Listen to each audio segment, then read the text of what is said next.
এবারের মালয়েশিয়া ট্রিপটা আমার এবং সোমার জন্য ১৩তম বিদেশ সফর ছিল, অবশ্যই মোদি কেয়ারের হাত ধরে।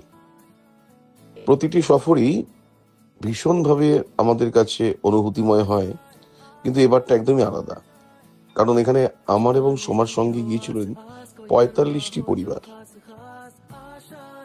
এবং আরো অবাক হবার কাণ্ড, এই ৪৫ জনের মধ্যে অনেকেরই কিন্তু প্রথমবার তাদের পাসপোর্টে স্ট্যাম্প পড়লো, অর্থাৎ প্রথমবার বিদেশ ভ্রমণ হলো।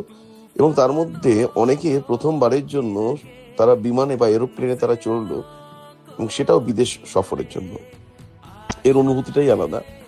একসঙ্গে কয়েকটা দিন আমরা মালয়েশিয়ার বিভিন্ন প্রান্তে, বিশেষ করে কুয়ালালামপুরের জেন্টিং আইল্যান্ড থেকে বিভিন্ন পার্ক থেকে শুরু করে টুইন টাওয়ারের সামনে দাঁড়িয়ে আবার নতুনভাবে নতুন স্বপ্নে প্রতিজ্ঞা করা আগামী দিনের জন্য, শেখা, ঘোরা, একসাথে আনন্দ করা, লার্নিং, এডুকেশন, সমস্ত কিছু মিলে এবারের ট্রিপটা অসাধারণ ছিল। বিশেষ করে যখন আমাদের অনেক মানুষ যারা নতুন গেছেন, আবেগে তাদের চোখের কোণায় জল, এটা কিন্তু আমাদেরকে প্রচুর প্রচুর আনন্দ দিয়েছে বা আমাদের অনুভূতিপূর্ণ হয়েছে। তাই এই ট্রিপটা ভীষণ ভীষণভাবে আমাদের ভালো লাগার মালয়েশিয়া ট্রিপ।